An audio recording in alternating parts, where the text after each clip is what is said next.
Bismillahirrahmanirrahim.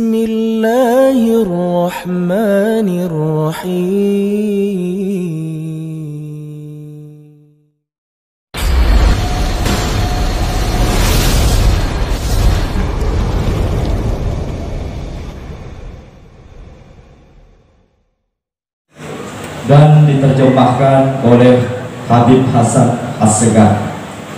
Waktu dan tempat kami persilakan.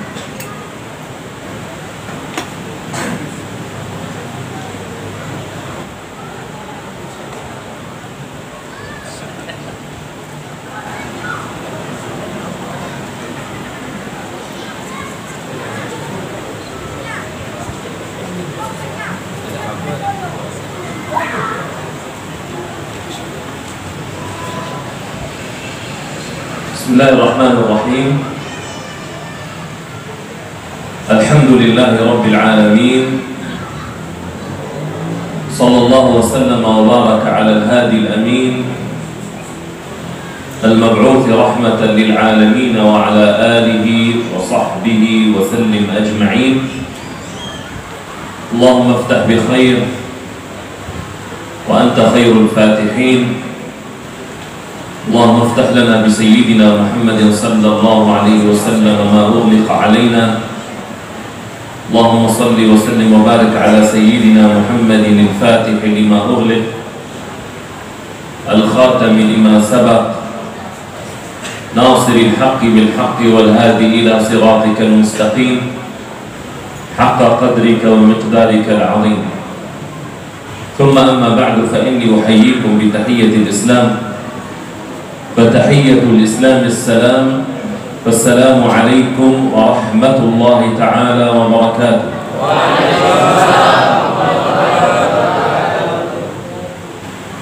Setelah beliau membaca Bismillah, kemudian beliau menyebut hamdalah beserta salawat kepada Nabi Muhammad SAW. Beliau juga mendoakan kita dengan doa semoga Allah Subhanahu wa Ta'ala membukakan pada kita pintu-pintu rahmat Allah, membukakan kepada kita pintu-pintu, segala pintu yang tertutup bagi kita berkat Nabi kita Muhammad SAW. Kemudian beliau menyampaikan selawat Fatih, di mana selawat ini adalah selawat yang sering dibaca dan ditawassulkan untuk terbuka segala urusan kita. Beliau mengatakan Allahumma shalli ala sayyidina Muhammadin al-Fatih lima ughliq wal khatim lima sabaq nasiril haqqi bil haqq wal hadi ila siratikal mustaqim wa ala alihi wa sahbihi haqqa qadrihi wa miqdarihi al-'azim. يجب نحن كمسلمين يجب أن نرفع رأسنا عاليا. سبب أن هذا المسجد الذي يبعد مئات الآلاف من كيلومترات عن المسجد الأقصى المبارك وعن فلسطين ما زال يحتفل بليلة الإسراء والمعراج رغم أنف الصهاينة المعتدين. Dan kita perlu berbangga. Kita perlu berbangga dan mengangkat kepala kita. Kenapa? Karena kita masih dapatkan masjid yang ada di tempat ini berada jaraknya ribuan kilometer daripada Masjid Al-Aqsa yang ada di Palestina. Tapi masih di sini kita dapatkan orang-orang yang selalu mengadakan sebuah acara ihtifal untuk memperingati Isra wal Mi'raj Nabi kita Muhammad sallallahu alaihi wasallam. Lailatul Isra wal Mi'raj hiya lailatul Nabi sallallahu alaihi wa alihi wa sahbihi wa sallam. Malam Isra Mi'raj adalah malam bagi Nabi kita Muhammad sallallahu alaihi wasallam. Ba'da 'amin kamilin min al-idha. Setelah 1 tahun penuh beliau menghadapi gangguan-gangguan. Ahluhu wa 'ashiratuhu wa ahlu Taif 'adu sallallahu alaihi wasallam. Yang dimana beliau mendapatkan gangguan daripada keluarganya dan daripada orang-orang dekatnya, bahkan orang-orang Taif mengikut-ikutan memusuhi mereka. Nazarallahu ila qalbi Nabi sallallahu alaihi wasallam fawajadahu mahzunan min al-alam allati usibat bihi. Kemudian Allah Subhanahu wa taala melihat kepada hati Nabi kita Muhammad sallallahu alaihi wasallam dan didapatilah rasa sedih dari Nabi kita Muhammad SAW karena sebab gangguan-gangguan tersebut. فكانت ليلة العمر ليلة لقاء الحبيب مع محبوبه، ليلة الإسراء والمعراج، ليلة الالتقاء مع الأنبياء ومع رب الأنبياء. Dan malam Isra Mi'raj tersebut adalah sebuah malam di mana seorang kekasih dipertemukan dengan kekasihnya, di mana Nabi kita Muhammad SAW adalah kekasih Allah, dipertemukan dengan Allah Subhanahu wa taala, dan juga dipertemukan dengan para nabi, para anbiya sebelumnya. جاء الملائكة فأخذوا النبي صلى الله عليه وآله وسلم من فراشه إلى حجر إسماعيل، وجاءوا بماء زمزم فشقوا صدر الحبيب صلى الله عليه وآله وسلم وغسلوا الصدر الشريف بماء زمزم وحشوه حكمة ونورا. Di malam itu Nabi Muhammad SAW berada di Hijr, di sekitar dekat Ka'bah. Kemudian datanglah beberapa orang dari malaikat, di mana para malaikat tersebut mengambil Nabi Muhammad SAW dan membelah dadanya, kemudian mencuci hatinya dengan air Zam-Zam. Kemudian hati tersebut diisi dengan ilmu dan hikmah dari Allah Subhanahu wa taala. ثم جاء سيدنا جبريل عليه السلام ومعه دابة البراق، وهي دابة لا يركبها إلا الأنبياء، ومن ميزاتها أنها تضع رجلها في آخر حد يصل إليه البصر. Kemudian malaikat Jibril setelah pencucian hati Nabi Muhammad dan Nabi Muhammad dikembalikan seperti normalnya, kemudian malaikat Jibril membawa seekor kendaraan yang merupakan kendaraan para nabi-nabi sebelumnya, yaitu buraq, di mana kelebihan buraq tersebut dia adalah seekor hewan yang seperti yang dikendarai, tapi dia mampu melangkah, kakinya mampu melangkah satu kali langkah tersebut sepanjang tempat mata kita memandang. فاستأذن البراق وصعد النبي صلى الله عليه وسلم إلى البراق أو على البراق ووصلوا إلى بيت المقدس بسرعة سريعة. Kemudian dengan menaiki kendaraan buraq tersebut, Nabi Muhammad SAW sampai ke Masjidil Aqsa dalam waktu yang sangat singkat.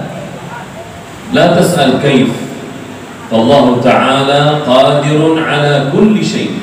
Maka jangan dipertanyakan bagaimana prosesnya, di mana jaraknya sangat jauh seperti itu bisa dicapai dalam waktu yang sangat cepat, karena Allah Subhanahu wa taala Maha mampu dalam melaksanakan segala sesuatu. التقى بالأنبياء جميعا في بيت المقدس. Kemudian Nabi Muhammad SAW bertemu dengan nabi-nabi sebelumnya di Baitul Maqdis. وصلى إماما بعد أن كانوا ينتظروه جميعا. Dan kemudian Nabi Muhammad SAW sholat bersama mereka, dan Nabi menjadi imam setelah para anbiya tersebut telah menunggu Nabi kita Muhammad SAW untuk bersolat bersamanya. ثم جاء الإذن إلى الصعود والمعراج إلى السماوات العلى إلى قاب قوسين أو أدنى إلى الكرامة العظمى إلى لحظة وصل بها النبي صلى الله عليه وسلم يسمع أقدار العباد كيف تكتب. Kemudian tibalah diizinkan Nabi Muhammad SAW untuk naik kepada langit, menuju dari langit ke langit, dari langit ke langit, sampailah beliau ke tempat yang tertinggi, di mana tempat tersebut dikenal dengan Qabil Qausaini atau Adna, dekat dengan Allah Subhanahu wa taala. Dan kemudian beliau di situ mendengar suara tulu bening al-qalam menulis daripada amal-amal dan takdir hamba-hamba yang telah ditentukan Allah Subhanahu wa taala. قال أهل الحديث أن النبي صلى الله عليه وآله وسلم عرج إلى السماء بغير واسطة البراق. Dikatakan dalam sebuah riwayat hadis bahwasanya Nabi kita Muhammad SAW naik ke langit tanpa mengendarai buraq. مد للنبي سلم درجة من ذهب ودرجة من فضة. Diturunkan kepada Nabi tangga dari langit menuju ke bumi, di mana tangga tersebut setiap tangganya, setiap melakukan tangganya ada yang terbuat dari perak, ada yang terbuat daripada emas. وما بين الدرجة والدرجة كما بين السماء والأرض إلا أن الله كان يقرب المسافة للنبي صلى الله عليه وسلم. Dan jarak antara setiap tingkatan tangga tersebut adalah jarak antara langit dan bumi. Tapi bagi Nabi Muhammad SAW, Allah Subhanahu wa Ta'ala mendekatkan jarak tersebut sehingga Nabi pun dengan mudah bisa melangkah di tangga tersebut. كل هذا الإكرام وكل هذا العطاء وكل هذا التيسير جبرا لخاطر وقلب مولانا وسيدنا رسول الله صلى الله عليه وآله وسلم. Di mana segala sesuatu yang menakjubkan ini, di mana segala sesuatu yang hebat ini adalah bentuk pemuliaan bagi Nabi kita Muhammad SAW untuk menghibur kesedihan hatinya. لكن السؤال الذي يطرح نفسه لماذا لم يعرج برسول الله صلى الله عليه وآله وسلم من بيت الله الحرام؟ لماذا يكون العروج والمعراج من بيت المقدس؟ Yang sekarang timbul pertanyaan adalah, kenapa kok Isra Mi'raj itu harus dimulai dari Baitul Maqdis yang ada di Palestina, bukan dimulai daripada Masjidil Haram, di mana Masjidil Haram adalah tanah yang diberkahi juga. لأن العلماء قالوا أن بوابة السماء هو بيت المقدس. Hal itu dikarenakan ulama mengatakan bahwasanya pintu langit itu ternyata berada di Baitul Maqdis. Dari situlah Nabi bisa naik menuju ke langit. فكل نبي أو ملك يريد النزول من السماء إلى الأرض أو يريد الخروج من الأرض إلى السماء لا بد وعليه أن يدخل ويخرج من بيت المقدس. Karena dikatakan dalam sebuah riwayat bahwasanya setiap malaikat yang ingin naik ke langit atau ingin turun ke bumi, maka mereka pasti harus melewati Baitul Maqdis. في ذكرى الإسراء والمعراج نتذكر آلام الصخرة التي وضع عليها النبي صلى الله عليه وسلم رجله وهي الآن تدنس من قبل أعداء الإسلام الصهاينة والمعتدين. Di mana di Masjidil Aqsa itu sebenarnya ada sebuah batu yang di mana batu tersebut adalah tempat Nabi Muhammad SAW menginjakkan kakinya untuk naik ke langit. Tapi sangat disayangkan tempat batu tersebut sudah dinodai dan dikotori oleh orang-orang yang memusuhi agama Islam. لذلك أهل فلسطين وأهل بلاد الشام يقرؤونكم السلام ويقولون لكم إن فلسطين وبلاد الشام وخصوصا بيت المقدس أمانة في رقبة المسلمين وخصوصا إندونيسيا لأنهم أكبر دولة إسلامية. Oleh karena itulah sekarang orang-orang Palestina, orang-orang Syam menitipkan salam kepada orang-orang Indonesia ini, di mana mereka sekarang sangat-sangat betul-betul membutuhkan pertolongan, perjuangan dan doa daripada orang-orang Indonesia, karena Indonesia adalah negeri Islam yang terbesar.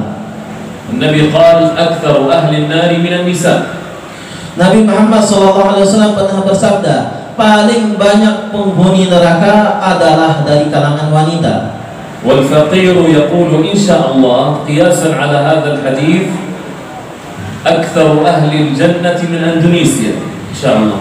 Kemudian beliau mengatakan bahwasanya mengkiaskan dengan hadis ini, kata beliau, kalau orang Indonesia insya Allah adalah orang yang paling banyak masuk Indonesia, masuk kepada surga Allah. فهذا يجعلكم أمام مسؤولية ألا وهي الدفاع عن أولى القبلتين وثالث الحرمين الشريفين، تدافع عنه بالدعاء، تدافع عنه بتعليم أولادكم محبة بيت المقدس ببذل الغالي والرخيص ليتحرر من دنس هؤلاء الصهاينة المعتدين حتى نحتفل ببيت المقدس في ليلة الإسراء والمعراج إن شاء الله. Maka dari situlah tanggung jawab kita Indonesia, orang-orang Indonesia pada khususnya, hendaknya kita membela negeri Palestina dengan cara banyak-banyak mendoakan negeri Palestina pada negeri Palestina, di mana di situ terdapat Baitullah, tempat suci kedua umat Islam, dan juga terdapat salah satu daripada 3 masjid yang termulia di muka bumi. Maka hendaknya kita bantu dan bela orang-orang Palestina dengan banyak doa untuk orang Palestina, banyak mengajarkan anak-anak kita untuk cinta ke negeri Palestina, Masjidil Aqsa, dan juga dengan menyumbangkan apa yang kita miliki agar orang-orang Palestina sekarang bisa terbebas daripada gangguan dan jajahan orang-orang musuh muslimin yang menentang Allah Subhanahu wa taala, sehingga nanti suatu saat kita akan bisa merayakan Isra wal Mi'raj di negeri Palestina tersebut bersama insyaallah. اليهود أعداء الإسلام في كل مكان متفقون يدفعون أموالا طائلة في شراء البيوت حول بيت المقدس حتى يهودوا ويجعلوا بيت المقدس يهوديا ويشتروا البيوت حول بيت المقدس. ونحن المسلمون نكتفي فقط هكذا بالدعاء، والدعاء لا يكفي.